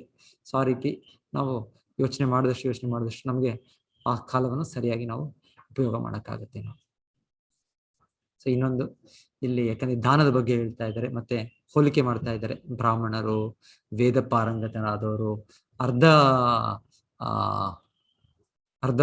ಬ್ರಾಹ್ಮಣ ಅಂದ್ರೆ ಸಂಪೂರ್ಣವಾಗಿ ವಿದ್ಯೆಯನ್ನು ಪಡೆದಿಲ್ಲ, ಸಂಪೂರ್ಣವಾಗಿ ಸಾಕ್ಷಾತ್ಕಾರ ಪಡೆದಿಲ್ಲ. ಸೊ ಈ ರೀತಿಯಲ್ಲಿ ಹೇಳೋದು ಒಂದು ಸನ್ನಿವೇಶವಾಗಿ ಹರಿದಾಸ್ ಠಾಕೂರ್. ಸೊ ಹರಿದಾಸ್ ಠಾಕೂರ್ ನಮ್ಗೆಲ್ಲ ಗೊತ್ತಿದ್ದ ಹಾಗೆ ಪ್ರತಿ ದಿವಸ 3 ಲಕ್ಷ ನಾಮ ಜಪ ಮಾಡ್ತಾರೆ. 3 ಲಕ್ಷ ನಮಗೆ 16 ಸುತ್ತು ಜಪ ಮಾಡಿದ್ರೆ ಅದೊಂದು 25,000 ನಾಮಗಳು ಬರ್ತವೆ.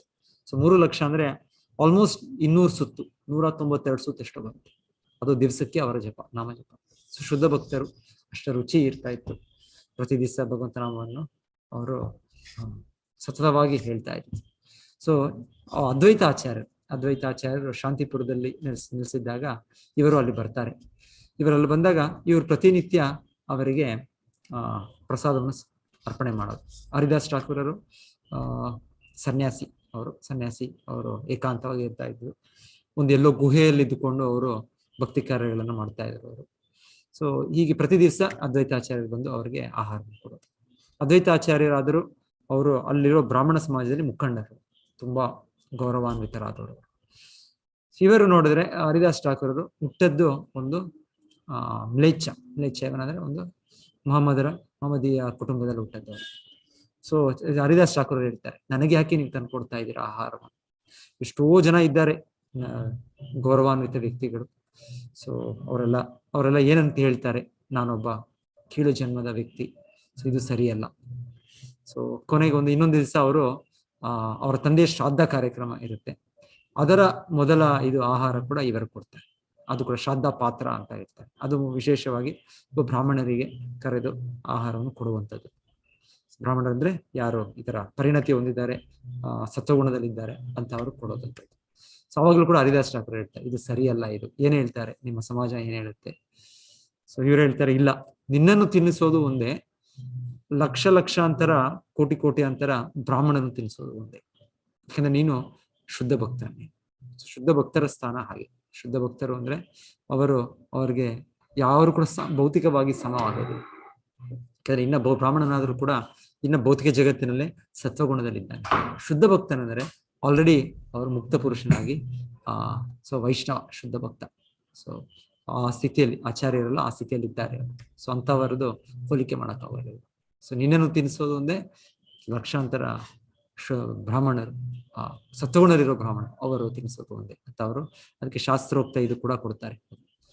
ಸೊ ಹೀಗೆ ಅದು ಶುದ್ಧ ಭಕ್ತರ ಸ್ಥಿತಿ ಹಾಗೆ, ಶುದ್ಧ ಭಕ್ತರ ನೆಲೆ ಹಾಗೆ.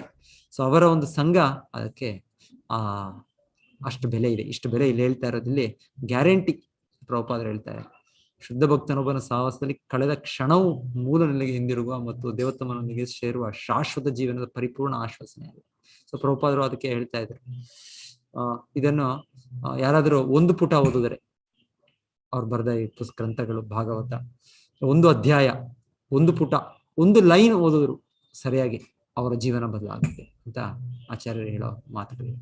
ಅದಕ್ಕೆ ಭಕ್ತರು ಕೂಡ ಅಷ್ಟೊಂದು ಹುಮ್ಮಸ್ಸಿನಿಂದ ಉತ್ಸಾಹದಿಂದ ಈ ಪುಸ್ತಕಗಳ ವಿತರಣೆ ಕಾರ್ಯ ಮಾಡೋದು. ಯಾಕಂದ್ರೆ ಅಷ್ಟು ಶಕ್ತಿ ಇದೆ. ಇನ್ನೊಂದ್ ಕಡೆ ಪ್ರಭುಪಾದರು ಹೇಳೋದು, ಈ ಪುಸ್ತಕಗಳಲ್ಲಿ, ಈ ಭಾಗವತದಲ್ಲಿ ಪ್ರತಿ ಪುಟದಲ್ಲೂ ಕೃಷ್ಣನಿದ್ದಾನೆ. ಹೌದು, ಅದಿದ್ದಾನೆ. ಅದು ನಾವು ಅದು ಭಗವಂತನನ್ನು ನೋಡುವ ಒಂದು ಶಕ್ತಿಯನ್ನು ಪಡಿಬೇಕಷ್ಟೆ. ಇಲ್ಲ ಅಂದ್ರೆ ಭಾಗವತ, ಭಗವದ್ಗೀತಾ ಇದೆಲ್ಲವೂ ದಿವ್ಯ ಗ್ರಂಥಗಳು. ಭಗವಂತನ ಅವತಾರಗಳೇ, ಗ್ರಂಥ ರೂಪದ ಅವತಾರಗಳೇ. ಭಗವದ್ಗೀತೆ, ಭಾಗವತ ಎಲ್ಲ.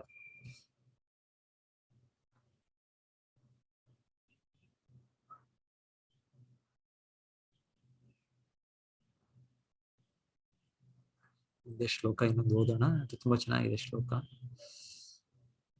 ನಾಳೆ ಮಾಡ್ತಾ ಇದ್ದ ನೋಡೋಣ, ಶ್ಲೋಕ ಓದೋಣ, ಇಲ್ಲಾಂದ್ರೆ ಬೇಕಾದ್ರೆ ಎಕ್ಸ್ಪ್ಲನೇಷನ್ ನಾಳೆ ಮಾಡ್ಬೋದು. ತರವಃ ಕಿಂ ನ ಜೀವಂತಿ ಜೀವಂತಿ ವಸ್ತ್ರ ಕಿಂ ತರವಃ ಕಿಂ ನ ಜೀವಂತಿ ಕಿಂ ನ ಜೀವಂತಿ ವಸ್ತ್ರಾಃ ಕಿಂ ನಾಶ್ವಸಂತ್ಯುತ ಕಿಂ ನ ಸ್ಪೃಶಂತಃ ವಸ್ತ್ರಾಃ ಕಿಂ ನಾಶ್ವಸಂತ್ಯುತ ಕಿಂ ನ ಶ್ವಸಂತಃ ನ ಖಾದಂತಿ ನ ಮೇಹಂತಿ ನ ಖಾದಂತಿ ನ ಮೇಹಂತಿ ನ ಖಾದಂತಿ ನ ಮೇಹಂತಿ ಖಾದಂತಿ ನ ಮೇಹಂತಿ ಕಿಂ ಗ್ರಾಮೇ ಪಶವೋ ಅಪರೇ ಗ್ರಾಮೇ ಪಶವೋ ಅಪರೇ ಕಿಂ ಗ್ರಾಮೇ ಪಶವೋ ಅಪರೇ ಗ್ರಾಮೇ ಪಶವೋ ಅಪರೇ. ಕೃಷ್ಣಮೂರ್ತಿ ಪ್ರಭು ಶ್ಲೋಕ ಓದಿ.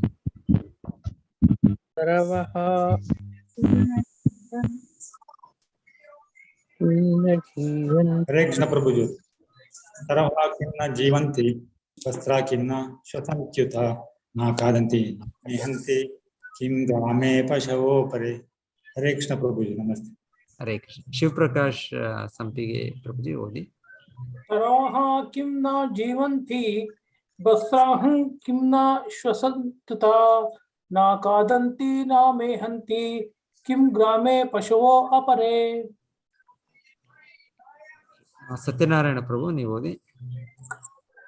ಸರ್ವ ಕಿಂ ನ ಜೀವಂತಿ ವಸ್ತ್ರಾಃ ಕಿಂ ನ ಶ್ವಸಂತ್ಯುತಾ ನ ಖಾದಂತಿ ನ ಮೇಹಂತಿ ಕಿಂ ಗ್ರಾಮೇ ಪಶವೋ ಪರೇ. ಹರೇ ಕೃಷ್ಣ.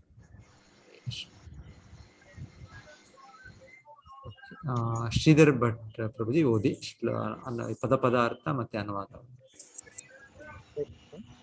ಸರ್ವಃ ಮರಗಳು, ಕಿಂ ಏನು, ನ ಜೀವಂತಿ ಜೀವಿಸುವುದಿಲ್ಲ, ವಸ್ತ್ರಾಹ ತಿದಿಗಳು, ಕಿಂ ಏನು, ನ ವಸಂತಿ ಉಸಿರಾಡುವುದಿಲ್ಲ, ಊತ ಕೂಡ, ನ ಖಾದಂತಿ ತಿನ್ನುವುದಿಲ್ಲ, ನ ಮೇಹಂತಿ ವೀರ್ಯವನ್ನು ವಿಸರ್ಜಿಸುವುದಿಲ್ಲ, ಕಿಂ ಏನು, ಗ್ರಾಮೇ ಹಳ್ಳಿಯಲ್ಲಿ, ಪಶವಃ ಪ್ರಾಣಿಗಳು, ಅಪರೇ ಇತರ.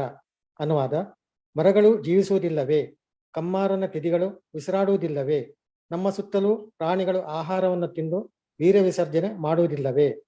ಹರೇ ಕೃಷ್ಣ. ಹರೇ ಕೃಷ್ಣ ಪ್ರಭು. ಸೊ ವಿಮಲಾ ಗೋಪಾಲ ಕೃಷ್ಣ ಮಾತಾಜಿ ಓದ್ತೀರಾ ಭಾವಾರ್ಥ? ಹರೇ ಕೃಷ್ಣ ಪ್ರಭುಜಿ, ಓದ್ತೇನೆ. ಆಧುನಿಕ ಯುಗದ ಸ್ಕ್ರೀನ್ ಬ್ಲಾಕ್ ಆಗಿದೆ.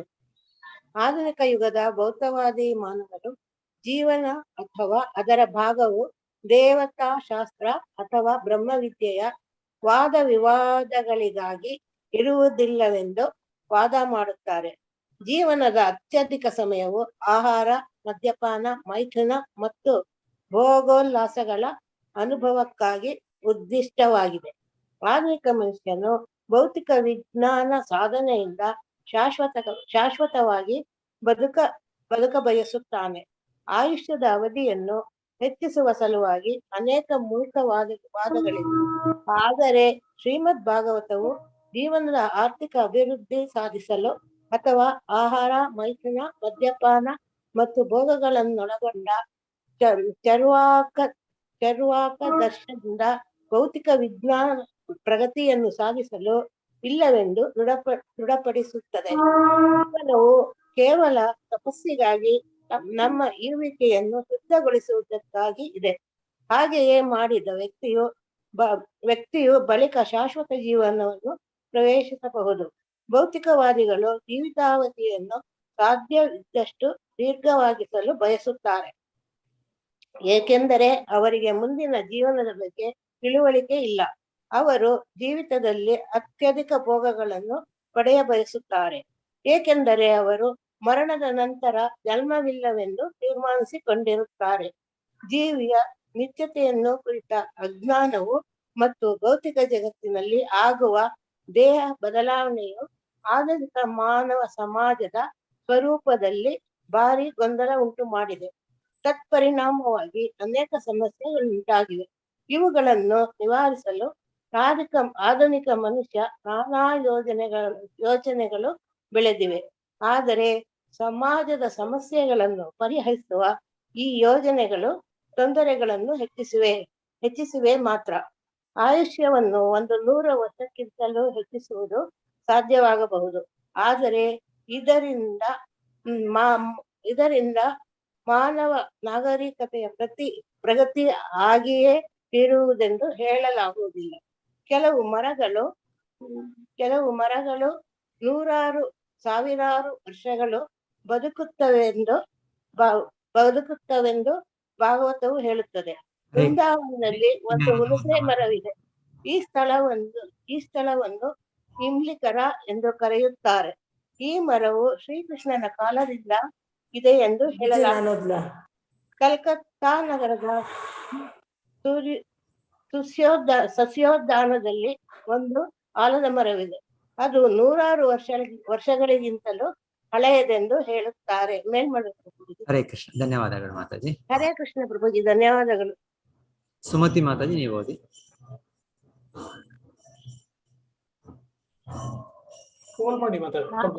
ಸ್ವಾಮೀಜಿ, ಭೌತವಾದಿಗಳು ಜೀವಿತಾವಧಿಯನ್ನು ಅದಲ್ವಾ? ಅಂತಹ ಅನೇಕ ಮರಗಳು ಪ್ರಪಂಚದಲ್ಲೆಲ್ಲ ಭಾಗಶಃ ಅನೇಕ ಮರಗಳು ಪ್ರಪಂಚದಲ್ಲೆಲ್ಲ ಇವೆ. ಸ್ವಾಮಿ ಶಂಕರಾಚಾರ್ಯರು ಕೇವಲ 32 ವರ್ಷಗಳ ಕಾಲ ಜೀವಿಸಿದ್ದರು ಮತ್ತು ಶ್ರೀ ಚೈತನ್ಯರು 48 ವರ್ಷಗಳು ಬದುಕಿದ್ದರು. ಹಾಗೆಂದ ಮಾತ್ರಕ್ಕೆ ಶಂಕರ ಮತ್ತು ಚೈತನ್ಯರ ಬದುಕಿನ ಮೇಲೆ ಹೇಳಿದ ಮರಗಳ ದೀರ್ಘಾವಧಿ ಬದುಕು ಹೆಚ್ಚು ಮಹತ್ವದೆಂದು ಹೇಳಬಹುದೇ? ಆಧ್ಯಾತ್ಮಿಕ ಮೌಲ್ಯವಿಲ್ಲದ ದೀರ್ಘ ಜೀವನವು ಬಹು ಮುಖ್ಯವಾದುದಲ್ಲ. ಮರಗಳು ಉಸಿರಾಡುವುದಿಲ್ಲ ಎಂಬ ಕಾರಣದಿಂದ ಅವುಗಳಿಗೆ ಪ್ರಾಣವಿಲ್ಲವೆಂದು ನಾವು ಸಂದೇಹ ಪಡಬಹುದು. ಆದರೆ ಬೋಸ್ ಮುಂತಾದ ಆಧುನಿಕ ವಿಜ್ಞಾನಿಗಳು ಸಸ್ಯಗಳಲ್ಲಿ ಜೀವವಿದೆ ಎಂದು ಆಗಲೇ ಸಿದ್ಧಪಡಿಸಿ ತೋರಿಸಿದ್ದಾರೆ. ಆದ್ದರಿಂದ ಉಸಿರಾಟವು ನಿಜ ಜೀವನದ ಚಿಹ್ನೆಯಲ್ಲ. ಕಮ್ಮಾರನ ತಿಥಿಗಳು ಜೋರಾಗಿ ಉಸಿರಾಟದ ಶಬ್ದ ಮಾಡುತ್ತದೆಂದು ಭಾಗವತವು ಹೇಳುತ್ತದೆ. ಅಂದ ಮಾತ್ರಕ್ಕೆ ತಿಥಿಗಳಿಗೆ ಪ್ರಾಣವಿದೆ ಎಂದು ಅರ್ಥವಲ್ಲ. ಭೌತವಾದಿಯು ಮರಗಳಲ್ಲಿಯ ಜೀವ ಮತ್ತು ಮನುಷ್ಯನ ಜೀವ ಇವೆರಡನ್ನು ಪರಸ್ಪರ ಹೋಲಿಸಲಾಗದು. ಏಕೆಂದರೆ ಮರವು ಖಾದ್ಯ ಪದಾರ್ಥಗಳನ್ನು ತಿಂದು ಅಥವಾ ಸಂಭೋಗವನ್ನು ಅನುಭವಿಸಿ ಜೀವನವನ್ನು ಉಪಯೋಗಿಸುವುದಿಲ್ಲ ಎಂದು ವಾದ ಮಾಡುತ್ತಾನೆ. ಸ್ವಾಮೀಜಿ ಮೇಲ್ ಮಾಡಬೇಕು ಇದು.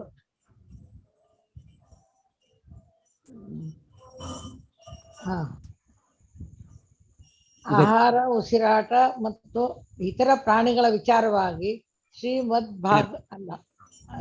ಇದಕ್ಕೆ ಉತ್ತರವಾಗಿ ಭಾಗವತವು ಒಂದೇ ಹಳ್ಳಿಯಲ್ಲಿ ಮನುಷ್ಯರೊಂದಿಗೆ ಪ್ರಭುಜಿ ವಾಯ್ಸ್ ಬರ್ತಾ ಇಲ್ಲ. ಒಂದ್ ನಿಮಿಷ ಬರ್ತಾ ಇದೆಯಾ? ಇದಕ್ಕೆ ಉತ್ತರವಾಗಿ ಭಾಗವತವು ಒಂದೇ ಹಳ್ಳಿಯಲ್ಲಿ ಮನುಷ್ಯರೊಂದಿಗೆ ಜೀವಿಸುತ್ತಿರುವ ನಾಯಿ, ಹಂದಿ ಮುಂತಾದ ಪ್ರಾಣಿಗಳು ಉಣ್ಣುವುದಿಲ್ಲವೇ, ಸಂಭೋಗಿಸುವುದಿಲ್ಲವೇ ಎಂದು ಪ್ರಶ್ನಿಸುತ್ತದೆ. Network slow ಇರ್ಬೇಕನ್ಸುತ್ತೆ. ಏನ್ ಸ್ವಾಮೀಜಿ? ಕೇಳಿಸ್ತಾ ಇದೆ, ಕ್ಲೀನ್ ಆಗಿ ಕೇಳಿಸ್ತಾ ಇದೆ, ಹೇಳಿ ಮಾತಾಜಿ. ಚೆನ್ನಾಗೇ ಕೇಳಿಸ್ತಾ ಇದೆ ಮಾತಾಜಿ. ಹಂದಿ ಮುಂತಾದ ಪ್ರಾಣಿಗಳು ಉಣ್ಣುವುದಿಲ್ಲವೇ, ಸಂಭೋಗಿಸುವುದಿಲ್ಲವೇ ಎಂದು ಪ್ರಶ್ನಿಸುತ್ತದೆ. ಇತರ ಪ್ರಾಣಿಗಳ ವಿಚಾರವಾಗಿ ಶ್ರೀಮದ್ ಭಾಗವತದ ನಿರ್ದಿಷ್ಟ ಹೇಳಿಕೆ ಇದು. ಆಹಾರ, ಉಸಿರಾಟ ಮತ್ತು ಮೈಥುನನೊಳಗೊಂಡ ಉತ್ತಮ ಬಗೆಯ ಪ್ರಾಣಿ ಜೀವನವನ್ನು ರೂಪಿಸಲು ನಿರತರಾದವರು ಸಹ ಮನುಷ್ಯ ರೂಪದ ಪ್ರಾಣಿಗಳು. ಅಂತಹ ಸುಧಾರಿತ ಪ್ರಾಣಿಗಳ ಸಮಾಜದಿಂದ ಆರ್ತ ಮನುಕುಲಕ್ಕೆ ಪ್ರಯೋಜನವಾಗದು. ಏಕೆಂದರೆ ಒಂದು ಪ್ರಾಣಿಯು ಮತ್ತೊಂದು ಪ್ರಾಣಿಗೆ ಹಾನಿಯನ್ನು ಉಂಟು ಮಾಡುತ್ತದೆ ಹೊರತು ಒಳಿತನ್ನು ಮಾಡುವುದು ಅಪರೂಪ. ಹರೇ ಕೃಷ್ಣ ಪ್ರಭುಜಿ. ಹರೇ ಕೃಷ್ಣ ಮಾತಾಜಿ. ಹರೇ ಕೃಷ್ಣ. ತುಂಬಾ ಚೆನ್ನಾಗಿದೆ ಇದು. ಮತ್ತೆ ಹೇಳ್ತಾ ಇರೋದು ತರುಗಳು ಅಂದ್ರೆ ವೃಕ್ಷಗಳು ಎಷ್ಟು ವರ್ಷಗಳು ಅವರ ಆಯುಷ್ ತುಂಬಾ ದೊಡ್ಡದಿರುತ್ತೆ. ಇಲ್ಲಿ ಹೇಳ್ತಾ ಇರೋ 2 ಉದಾಹರಣೆಗಳಾಗಿ ಕಲ್ಕತ್ತಾ ಯಾವುದೋ ಒಂದು ಬೊಟಾನಿಕಲ್ ಗಾರ್ಡನ್ ಅಲ್ಲಿ ಯಾವುದೋ ಎಷ್ಟೋ ವರ್ಷಗಳದ್ದು. ವೃಂದಾವನ ಕೂಡ ಇಮ್ಲಿತಲ ನಮ್ಮನೆ ಹೋದಾಗ ನೋಡಿದ್ವಿ, ಅದು ವೃಂದಾವನ ಯಾತ್ರೆ. ಹೀಗೆ ಎಷ್ಟೋ ಇದೆ. ಕ್ಯಾಲಿಫೋರ್ನಿಯಾ ಅಲ್ಲಿ ಯಾವುದೋ 7,000 ವರ್ಷ ಮರ ಅಂತ ಹೇಳ್ತಾರೆ, ವರ್ಲ್ಡ್ ರೆಕಾರ್ಡ್ ಅಂತ ಸ್ವಲ್ಪ ಜನ ಹೇಳೋದು. ಎನಿವೆ ಈ ರೀತಿ ಎಷ್ಟೋ ಮರಗಳು ತುಂಬಾ ಆಯುಷ್ ಇರೋದು ಅಂತ ಹೇಳ್ತಾರೆ.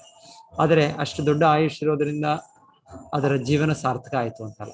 ಈಗ ನಾವು ಕೂಡ ಪ್ರಯತ್ನ ಮಾಡೋದೇನೆಂದ್ರೆ, ಎಷ್ಟು ವರ್ಷಗಳ ಸಮಯ ನಾವಿದ್ರೆ ಈಗ ಆಧುನಿಕ ವೈದ್ಯರು ಅವರು ಕೂಡ ಹೇಳ್ತಾರೆ, ನಾವೇನೋ ಒಂದು ಮದ್ದು ಕಂಡುಹಿಡಿತೇವೆ, ಇದರಿಂದ ನಿಮ್ಮ ಆಯುಷ್ಯ ತುಂಬಾ ದೊಡ್ಡದಾಗುತ್ತೆ, ಫ್ಯೂಚರ್ ಹೇಳ್ತಾ ಇರ್ತಾರೆ. ಆದರೆ ಬೇಡ ಆಗೋದಿಲ್ಲ. ಮರಣವನ್ನು ನಿಲ್ಸ್ಲಿಕ್ಕೆ ಆಗೋದಿಲ್ಲ, ಅದು ಬಂದೇ ಬರುತ್ತೆ. ಅದು ಇವತ್ತೋ ನಾಳೆನೋ 100 ವರ್ಷನೋ, ಮ್ಯಾಕ್ಸಿಮಮ್ ಕಲಿಯುಗದಲ್ಲಿ ಹೆಚ್ಚು ಕಡಿಮೆ 100 ವರ್ಷ ಅಂತಾನೆ ಹೇಳೋದು. ತ್ರೇತಾಯುಗ, ದ್ವಾಪರಯುಗ, ಸತ್ಯಯುಗ ಇರ್ತಾ ಇದ್ರು. ಆದ್ರೂ ಕೂಡ ಇಲ್ಲಿ ಹೇಳ್ತಾ ಇರೋದು ಏನಂದ್ರೆ, ಅಷ್ಟು ಆಯುಷ್ ಇದ್ದು ಪ್ರಯೋಜನ ಏನು? ನಾವು ಮರದ ರೀತಿಯಲ್ಲಿ ಇದ್ದರೆ ಯಾವ ಒಂದು ಅದು ಹೇಳೋದು ಒಂದು ರೀತಿಯ ಮರದ ಜೀವನ ಅಂದ್ರೆ ಒಂದು ಕನಸಿನ ಜೀವನ ಇರೋ ತರ. ಅವರಿಗೆ ಅಷ್ಟು ಎಚ್ಚರಿಕೆನೇ ಇಲ್ಲ. ಹಾಗೆ ನಮಗೆ ಯಾರಾದ್ರೂ ನಿಲ್ಸಿದ್ರೆ, ಒಂದೊಂದ್ಸಲ ಕಾಲೇಜಲ್ಲಿ ನಾವಿರುವಾಗ ಸ್ಕೂಲಲ್ಲಿ ಪರ್ಟಿಕ್ಯುಲರ್ ಚಿಕ್ಕ ಮಕ್ಕಳಾದಾಗ ನಮ್ಮ ಅಧ್ಯಾಪಕರು ನಿಲ್ಲಿಸ್ತಾ ಇದ್ರು. ಏನೋ ಒಂದು ತುಂಟತನ ಮಾಡಿದ್ರೆ ನಾವು ನಿಂತ್ಕೊಳ್ಳಿ, 1 ಗಂಟೆ ನಿಂತ್ಕೊಳ್ಳಿ, ಅರ್ಧ ಗಂಟೆ ನಿಂತ್ಕೊಳ್ಳಿ, ಇದ್ರ ಮೇಲೆ ಟೇಬಲ್ ಮೇಲೆ ನಿಂತ್ಕೊಳ್ಳಿ, ಪನಿಷ್ಮೆಂಟ್, ಶಿಕ್ಷೆ. ಸೊ ಆ ರೀತಿಯಲ್ಲಿ ಹೇಳ್ತಾರೆ, ಈ ಜೀವನ, ಈ ಮರ ಗಿಡಗಳ ಜೀವನ ಇದೊಂದು ಪನಿಷ್ಮೆಂಟ್. ಅದು ನಿಂತೇ ಇರ್ಬೇಕು, ಕುತ್ಕೊಳ್ಳೋಕ ಇಲ್ಲ. ಆದ್ರೆ ಅವರಿರೋ ಒಂದು ಸ್ಥಿತಿ ಹಾಗೆ ಒಂದು ಕನಸಿನ ಸ್ಥಿತಿಯಲ್ಲಿ ಅದು ಗೊತ್ತಾಗೋದಿಲ್ಲ ಅಷ್ಟೇ. ಇಲ್ಲ ಅಂದ್ರೆ ಅದು ಶಿಕ್ಷೆನೇ, ಶಿಕ್ಷೆ ಅದು. ಇಲ್ಲ ಅಷ್ಟು ಮಳೆಯಲ್ಲೂ ಕೂಡ ಅವರು ತಡ್ಕೊಳ್ಬೇಕು, ಅಷ್ಟು ಬಿಸಿಲಾದ್ರೂ ಕೂಡ ತಡ್ಕೊಳ್ಬೇಕು. ಏನು ಮಾಡ್ಲಿಕ್ಕಾಗಲ್ಲ. ಎಲ್ಲಿಂದ ಒಂದರಿಂದ ಇನ್ನೊಂದು ಕಡೆ ಜಾಗಕ್ಕೆ ಹೋಗ್ಲಿಕ್ಕಾಗಲ್ಲ. ಸೊ ತುಂಬಾ ಒಂದು ವೃಕ್ಷ ಜೀವನ ಅಂದ್ರೆ ತುಂಬಾ ತಾಮಸಿಕವಾದ ಜೀವನ, ಒಂದು ರೀತಿ ಅದೊಂದು ಶಿಕ್ಷೆ ಸಿಗೋದು. ಸೊ ಈಗ ಎಲ್ಲಿ ಹೇಳ್ತಾ ಇರೋದು, ಅವರು ಕೂಡ ಜೀವ ಇದೆ. ಸೊ ಆ ರೀತಿಯಲ್ಲಿ ಜೀವಿಸಿದ್ರೆ ನಾವು ಏನು ನಮ್ಮದು ಪ್ರಯೋಜನ ಆಯ್ತು ನಮ್ದು. ಸೊ ಇಲ್ಲ ಅವರು ಜೀವ ಇದೆ, ಯಾಕಂದ್ರೆ ಜೀವ ಇಲ್ದ್ರು ಅವರು ಉಸಿರಾಟ ಇಲ್ಲ, ಅವರು ಅಷ್ಟು ಚಟುವಟಿಕೆಗಳಲ್ಲಿ. ಸೊ ಆ ರೀತಿಯಲ್ಲಿ ಹೇಳ್ತಾ ಇರೋದು. ಅವಾಗ ಹೇಳ್ತಾರೆ, ಇಲ್ವಾ ಇಲ್ಲಿ ಒಬ್ಬ ಬ್ಲ್ಯಾಕ್ ಸ್ಮಿತ್ ಇಲ್ಲಿ ಏನ್ ಮಾಡ್ತಾರೆ ಅವರು, ಕಮಾರನ ತಿದಿಗಳು ಅಂತ ಹೇಳ್ತಾರೆ. ಸೊ ಅದು ಶಬ್ದ ಮಾಡೋದಿಲ್ವೇ? ಸೊ ನಾವು ಉಸಿರಾಡುವಾಗ ಒಳಗೆ ಹೊರಗೆ ತೆಗೆಯೋದು, ತುಂಬಾ ಉಸಿರಾಟ ಶಬ್ದ ಮಾಡ್ತೇವೆ. ಸೊ ನಾವು ಮರಗಳಿಗಿಂತ ಹೆಚ್ಚು ನಮ್ಮ ಪ್ರಾಮುಖ್ಯತೆ ನಮ್ಮ ಜೀವನ. ಸೊ ಆ ರೀತಿಯಲ್ಲಿ ಹೇಳೋದಿರೋಕೆ ಅಲ್ಲಿ ಹೇಳ್ತಾರೆ, ಇಲ್ವಾ ಕಮ್ಮಾರನ ತಿದಿಗಳು ಶ್ವಾಸ ಮಾಡೋದಕ್ಕೆ ಅಂತ ಹೇಳ್ತಾರೆ. ಮತ್ತೆ ಇಲ್ಲ, ಅದು ಶ್ವಾಸ ಮಾಡ್ತಾ ಇದ್ರು, ಅದು ಇಂದ್ರಿಯ ಸುಖ ಪಡಿತಾ ಇಲ್ಲ. ಅವು ಈ ಮರಗಳು ಕೂಡ ಒಂದರಲ್ಲೇ ನಿಂತಲ್ಲಿವೆ, ಇದು ಒಂದು ಕೂಡ ಹೀಗೆ ಇದೆ. ನಾವಾದ್ರೆ ನಾವು ಆಹಾರವನ್ನ ತಿನ್ಬೋದು, ಮತ್ತೆ ಮೈಥುನ ಸುಖವನ್ನು ಅನುಭವಿಸ್ಬೋದು. ನಾವು ತುಂಬಾ ಇದೆಲ್ಲ ಫೆಸಿಲಿಟಿ ಇದೆ, ಸೌಕರ್ಯ ಇದೆ ನಮ್ಗೆ. ಸೊ ಅಲ್ಲಿಗೆ ಹೇಳ್ತಾರೆ, ಏನ್ ಹೇಳ್ತಾ ಇರೋದು, ಕಿಂ ನ ಶ್ವಸಂತ್ಯುತ ನ ಕಾದಂತಿ ನ ಮೇಹಂತಿ. ಏನು ಎಷ್ಟು ಬೇರೆ ಪ್ರಾಣಿಗಳು, ಇತರೆ ಅಪರೆ ಪಶವ. ಅಪರೆ ಅಂದ್ರೆ ಬೇರೆ ಎಷ್ಟೋ ಕೆಳಮಟ್ಟದ ಪ್ರಾಣಿಗಳಿವೆ, ನಾಯಿಗಳಿವೆ, ಹಂದಿಗಳಿವೆ. ಇವೆಲ್ಲ ಅನುಭವಿಸ್ತಾ ಇಲ್ವಾ ಈ ಇಂದ್ರಿಯ ಸುಖವನ್ನು? ನಮಗಿಂತ ಹೆಚ್ಚಾಗಿ ಅನುಭವಿಸ್ತಾ ಇದೆ. ನಮಗೆ ಆದ್ರೆ ಎಷ್ಟು ಕಂಡೀಷನ್ಸ್ ಇವೆ, ನಾವು ಅವರಿಗೆ ಏನು ಕಂಡೀಷನ್ಸ್ ಇಲ್ಲ. ಅವರು ಅಷ್ಟು ಒಂದು ಫ್ರೀಯಾಗಿ, ಅವರು ಸ್ವತಂತ್ರವಾಗಿ, ಅವರು ಯಾವ ಒಂದು ಅಡಚಣೆ ಇಲ್ಲದೆ ಅವರು ಇದನ್ನೆಲ್ಲ ಅನುಭವಿಸೋ ರೀತಿಯಲ್ಲಿ ಇಲ್ಲಿ ಹೇಳ್ತಾರೆ. ಸೊ ಈ ರೀತಿ ನಾವು ಮನುಷ್ಯ ಜೀವನವನ್ನು ನಡೆಸ್ಕೊಂಡು ಹೋಗ್ಬಾರದು. ತುಂಬಾ ದೊಡ್ಡ ಆಯುಷ್ಯ ಪಡೆಯೋದು ಅಂತನೋ, ಇಲ್ಲಾಂದ್ರೆ ಈ ರೀತಿ ಇಂದ್ರಿಯ ಸುಖವನ್ನು ಪಡೆಯೋದು ಇದು ಉದ್ದೇಶವಾಗಿದ್ರೆ, ಇದು ಇಲ್ಲಿ ಪ್ರಭುಪಾದ ಹೇಳ್ತಾರೆ, ಇದು ನಮ್ಮ ಮನುಷ್ಯರಾಗಿದ್ರು ಒಂದು ಪ್ರಾಣಿಯ ಇದ್ದಾಗಲಿ ನಾವು. ಶಾಸ್ತ್ರ ಹೇಳುತ್ತೆ ದ್ವಿಪಾದ ಪಶು ಅಂತ ಕೂಡ ಹೇಳುತ್ತೆ. ಅವರಿಗೆ 4 ಪಾದಗಳು ಪಶುಗಳಿಗೆ ಸಾಧಾರಣವಾಗಿ, ಮನುಷ್ಯನಿಗೆ 2 ಪಾದಗಳು. ಆದ್ರೆ ಈಗ ಇದೇ ಚಟುವಟಿಕೆಗಳು ನಮ್ಮಲ್ಲಿದ್ರೆ ನಾವು ದ್ವಿಪಾದ ಪಶು ಅಂತ ನಮಗೆ ಹೇಳುವಂತಲ್ಲಿ ಹೇಳ್ತಾ ಇದ್ದಾರೆ. ಆಮೇಲೆ ಕೊನೆಗೆ ಹೇಳೋದು,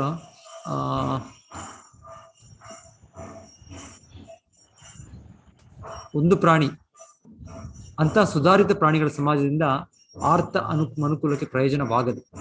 ಏಕೆಂದರೆ ಒಂದು ಪ್ರಾಣಿ ಮತ್ತೊಂದು ಪ್ರಾಣಿಗೆ ಹಾನಿಯನ್ನು ಉಂಟು ಮಾಡುತ್ತದೆ ಹೊರತು ಒಳಿತನ್ನು ಉಂಟು ಮಾಡುವುದು ಅಪರೂಪ. ಒಳಿತನ್ನು ಮಾಡುವುದು ಅಪರೂಪ. ಅಂದ್ರೆ ಇದು ಆ ನೆಲೆಯಲ್ಲಿದ್ದಾಗ, ನಾವು ಆ ಪ್ರಜ್ಞೆಯಲ್ಲಿದ್ದಾಗ, ಅದು ಇನ್ನೊಂದು ಜೀವಿಯನ್ನು ನಮ್ಮ ಇದಕ್ಕೋಸ್ಕರ ನಾವು ಅವ್ರನ್ನ ಎಕ್ಸ್ಪ್ಲಾಯ್ಟ್ ಮಾಡ್ತೇವೆ, ಉಪಯೋಗಿಸ್ಕೊಳ್ತೇವೆ. ಸೊ ಈ ರೀತಿ ಈ ಪ್ರಜ್ಞೆ, ಈ ಮನುಷ್ಯನ ಪ್ರಜ್ಞೆ ಬೇರೆ, ಈ ಜಂತು ಪ್ರಾಣಿಗಳ ಪ್ರಜ್ಞೆ ಬೇರೆ. ಸೊ ಆ ಪ್ರಜ್ಞೆಯಲ್ಲಿರುವ ತನಕ ನಾವು ಇನ್ನೊಬ್ಬರಿಗೆ ಹಾನಿನೇ ಮಾಡ್ತೇವೆ, ಅವ್ರಿಗೆ ತೊಂದರೆನೇ ಕೊಡ್ತೇವೆ ಅಂತ ಇದು ಕೂಡ ಇದು ಹೇಳ್ತೇವೆ. ಇದು ನಾಳೆನೂ ಕೂಡ ಇದ್ರ ಬಗ್ಗೆ ಸ್ವಲ್ಪ ಡಿಸ್ಕಸ್ ಮಾಡೋಣ. ತುಂಬಾ ಮುಖ್ಯ ಶ್ಲೋಕ ಇದು ಕೂಡ. ಓಕೆ, ಹರೇ ಕೃಷ್ಣ. ಎಲ್ಲ ಭಕ್ತರಿಗೂ ಧನ್ಯವಾದಗಳು. ನಾಳೆ